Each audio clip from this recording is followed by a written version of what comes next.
Assalamualaikum warahmatullahi wabarakatuh.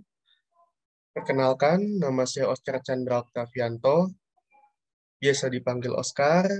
Pada kesempatan kali ini, saya akan membahas tentang analisa dari suatu video pidato Obama saat berada di Indonesia, lebih tepatnya saat berada di UI. Dengan beberapa outline yang akan saya bahas, yang pertama itu ada konten, yang kedua itu ada konteks, yang ketiga itu ada receiver, yang keempat ada analisa, dan kelima ada kesimpulan.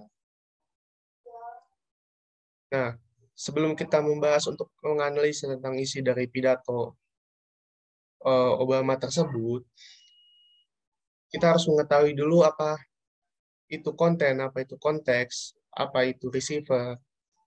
Nah, menurut Mike Posky, efektivitas komunikasi itu tergantung pada tiga faktor. Yang pertama itu tentang isinya, konteks, dan penerima. Isi atau konten. Konten adalah kata-kata atau simbol yang sebenarnya merupakan bagian dari pesan yang dikenal sebagai bahasa itu bisa diucapkan atau ditulis. Kita semua menafsirkan kata-kata dengan cara kita sendiri, dan bahkan pesan sederhana dapat dipahami secara berbeda. Artinya setiap kata ini mempunyai makna yang banyak, tergantung bagaimana cara kita menyampaikan dan menyusun suatu rangkaian kata. Yang kedua ada konteks. Konteks adalah bagian dari komunikasi yang mengelilingi kata atau bagian lisan, atau tertulis yang dapat mempengaruhi suatu makna. Nah, konteks untuk berkomunikasi itu terkadang tampak saling bertentangan dalam komunikasi. Misalnya ketika suatu informasi faktual yang diketahui oleh suatu orang, dan ada orang lain yang menentang tentang apa yang dia sampaikan dalam komunikasi itu sendiri. Nah, dalam lisan komunikasi itu, konteks juga termasuk dalam bahasa tubuh, yaitu bahasa inverbal. Jadi konteks tidak hanya mengandung suatu bahan verbal, tapi juga inverbal, yang artinya dapat disampaikan dengan lisan, dapat juga disampaikan dengan gerakan tubuh, atau ekspresi wajah, atau tingkat keadaan emosi, atau tinggi rendahnya nada suara yang disampaikan.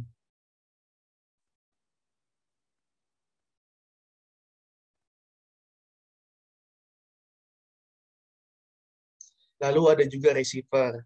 Receiver adalah bagian dalam berkomunikasi, di mana diandaikan sebagai lingkungan di luar pembicara.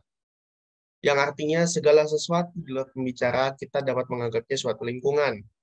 Dan receiver adalah mereka yang mendengarkan, menangkap apa yang kita sampaikan dari bagian komunikasi yang kita lakukan. Karena receiver tidak hanya serupa-rupa manusia atau makhluk hidup dan serupa-rupa lawan bicara kita, tapi receiver pun bisa seperti contohnya orang yang lewat dalam pembicaraan kita, atau mungkin orang yang jauh dalam pembicaraan kita, tapi masih dalam satu lingkup yang sama, itu bisa dikatakan sebagai receiver. Karena mereka tidak sengaja dengar, tidak sengaja memperhatikan, tapi mereka mengetahui apa yang kita sampaikan.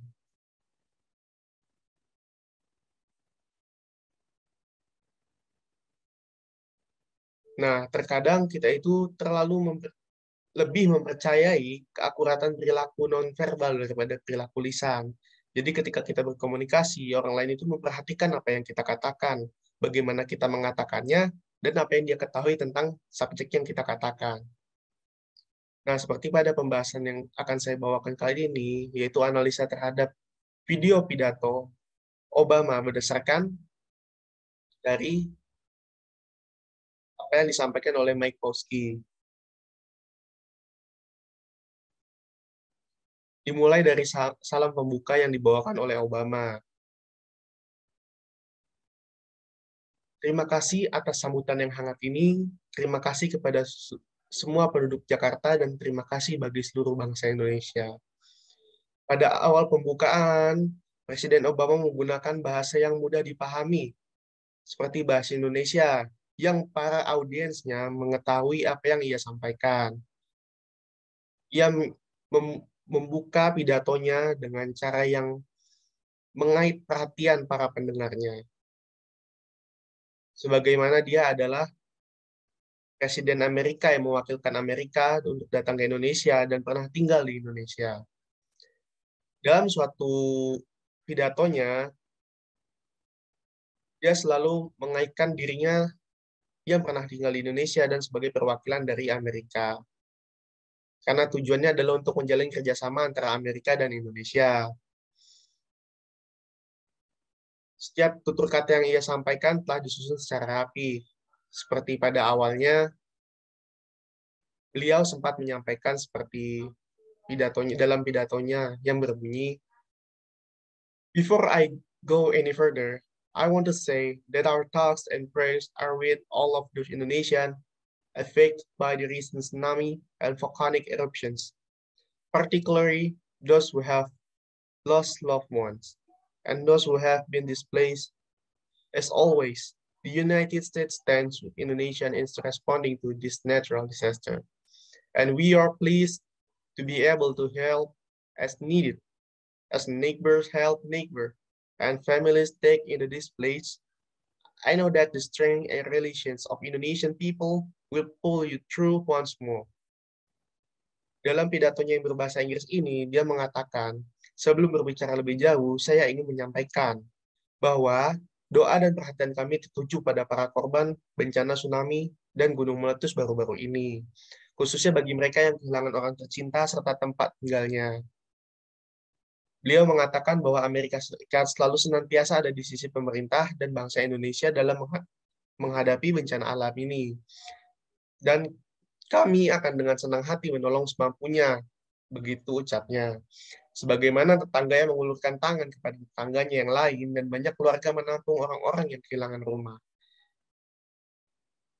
Saya tahu bahwa kekuatan dan ketahanan dimiliki oleh bangsa Indonesia akan sanggup mengangkat kalian keluar dari kesusahan ini. Ini adalah hal yang dibahas oleh beliau pada pertama kali sebelum melakukan pembukaan isi dari pidatonya, yang dimana dia menyampaikan perhatian dia secara menyeluruh terhadap audiensnya, yang membuat audiensnya ini bersimpati kepadanya, yang akhirnya mendengarkan apa yang ia ucapkan. Di sini beliau selaku Presiden Amerika Serikat, selain menyampaikan rasa perhatian dan bela sungkawanya kepada para audiensnya, dia juga memberikan semangat kepada para audiensnya dan kepada para bangsa Indonesia, di mana target dalam pembicaraan kali ini adalah bangsa Indonesia dan rakyat yang ada dan audiens yang ada di sekitarnya. Dan pembukaan awal mula pidatonya, dia menggunakan teknik yang mengait hati para penduduk Indonesia, para rakyat Indonesia, di mana beliau mengatakan, "Let me begin with a simple statement. Indonesia is part of me. I first came to this country when my mother married an Indonesian man named Lolo Sutoro. As a young boy, I was coming to a different world, but the people of Indonesia quickly made me feel at home." Dia berkata, "Seperti saya akan memulai dengan penyertaan sederhana. Indonesia bagian dari diri saya.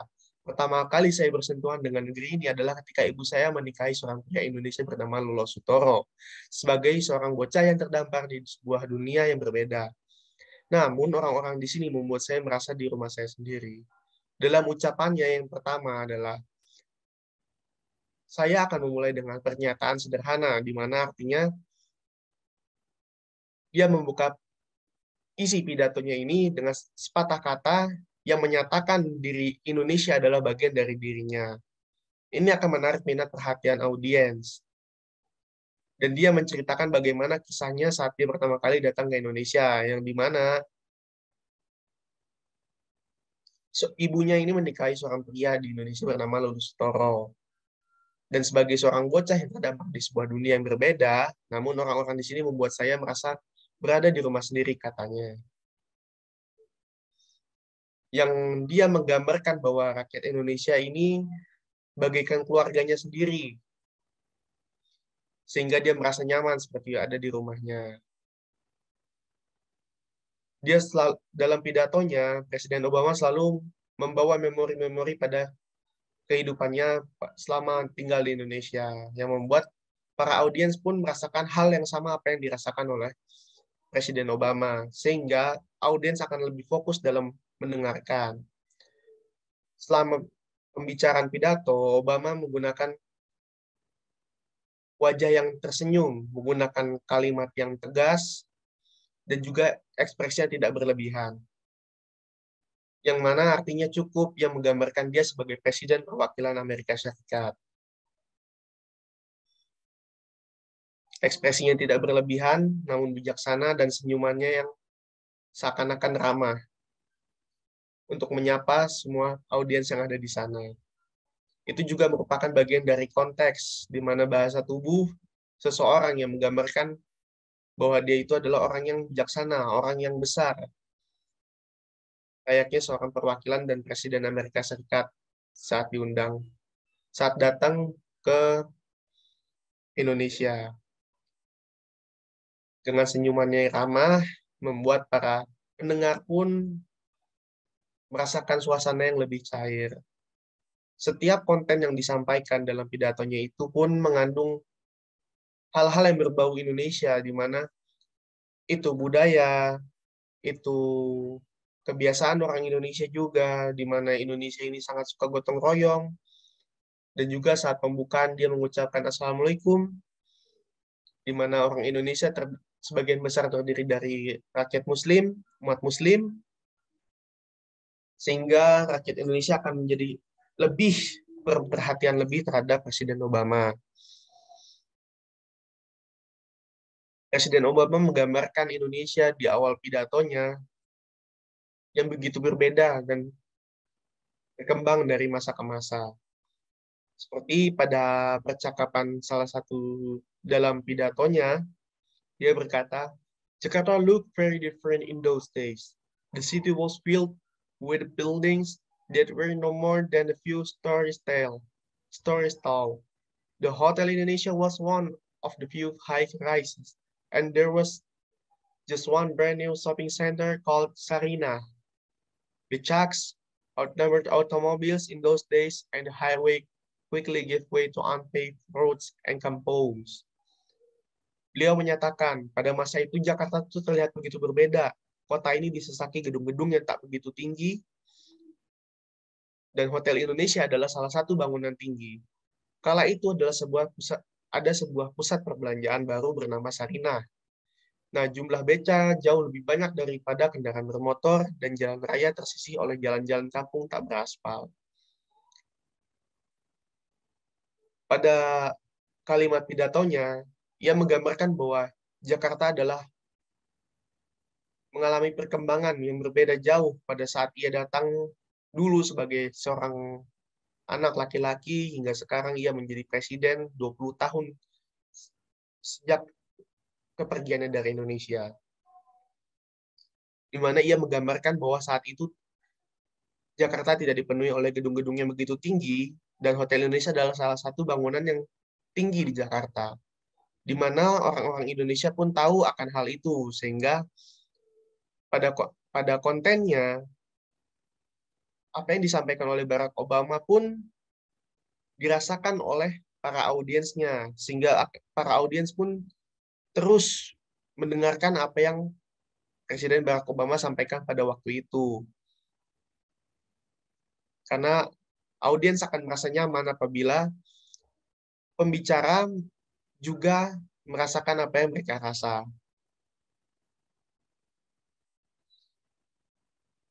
Kedatangannya Presiden Amerika waktu itu sebagai seorang bocah, sebagai seorang anak kecil yang pindah ke dalam menteng dalam, itu menggambarkan kesehariannya rakyat Indonesia. Seperti dalam pidatonya yang saat itu dia mengucapkan, "We moved to Menteng Dalam, where we live in a small house with a mango tree out front. I learned to love Indonesia while flying kites, running along paddy fields, catching dragonflies, and buying satay and bakso from the street vendors. Most of all, I remember the people, the old men and women who welcome us with smile, the children who made a foreigner feel like a neighbor, and the teachers who helped me learn about the wider world. Dia berkata, ketika ia tinggal di Menteng Dalam, ia hanya tinggal di sebuah rumah yang sederhana yang di mana halamannya ditumbuhi sebatang pohon mangga. Seperti yang kita tahu, pada dasarnya pohon mangga biasa ditanam di depan rumah masyarakat, rumah-rumah penduduk, entah itu di pedesaan ataupun di perumahan. Hal-hal kecil seperti itu adalah hal-hal identik yang terikat dengan budaya Indonesia gitu. Dan membawa memori-memori kecil pada audiensnya. Dia menceritakan bagaimana ia menerbangkan layang-layang, berlarian di sepanjang pematang sawah, menangkap capung, dijajan sate dan bakso dari pedagang keliling, di mana ini merupakan keseharian dari warga Indonesia pada umumnya yang tinggal hidup di pedesaan. Berlari-larian, menerbangkan layangan, berlarian di sepanjang sawah, menangkap capung, jajan sate dan bakso dari pedagang. Di sini Presiden Obama pun menggunakan kata yang benar-benar Indonesia. Manners-nya dalam memanggil, seperti saat ia jajan sate, ia berkata, "Sate, bakso." Dia masih ingat perkataan seperti itu yang akhirnya membuat audiens tertawa dalam pidatonya. Ia selalu menyisipkan budaya, suku, hal-hal tentang Indonesia hal-hal positif yang ia bawa ke dalam pidatonya, sehingga pidatonya akan didengarkan bersamaan dengan hal-hal yang ingin ia sampaikan. Sehingga apa yang ia sampaikan akan secara efektif lebih baik daripada ia menyampaikan apa yang hanya ingin ia sampaikan, tetapi audiens tidak ingin dengar. Ini yang membuat ini yang membuat pidato daripada Presiden Republik Amerika Serikat ini menjadi sangat dikenal oleh masyarakat pada waktu itu, yang sempat menimbulkan kehebohan juga waktu itu. Ia selalu membedakan di mana ia tinggal di Hawaii. Ia bertanya bagaimana keadaan teman sekolahnya, perbedaannya di Amerika dan pada di Indonesia, di mana dia merindukan budaya-budayanya. Itu juga merupakan salah satu hal yang ia bawakan dalam setiap pidatonya. Di mana ini merupakan kesan yang penting dalam sebuah pidato untuk mengait audiens. Dari video ini pun kita tahu bahwa isi pidatonya menggambarkan bahwa ia benar-benar adalah seorang presiden Amerika Serikat yang menggambarkan sebagai orang yang tumbuh dari Amerika, pernah tinggal di Indonesia, dan besar di Amerika.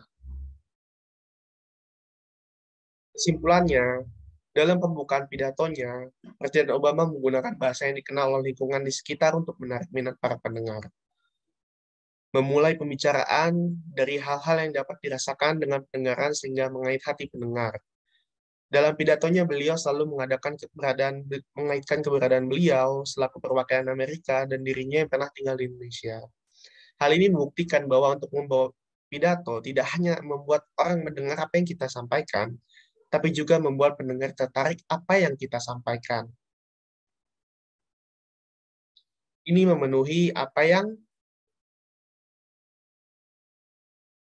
Mike Poske itu sampaikan, di mana isi, konteks, dan pembawaan receiver itu terikat dengan pidato ini. Secara isi, dia disampaikan dengan baik, secara konteks, ia berperilaku layaknya presiden yang berkunjung ke Indonesia dan pernah tinggal di Indonesia, dan untuk receiver, ia mengaitkan hatinya terhadap pidatonya, menarik perhatian dari para audiensnya dengan menggunakan budaya, dengan menggunakan salam, dengan menggunakan hal-hal yang berbau Indonesia, sehingga kita lebih nyaman, sehingga kita lebih senang dalam mendengarnya. Sekian apa yang bisa saya sampaikan. Wassalamualaikum warahmatullahi wabarakatuh.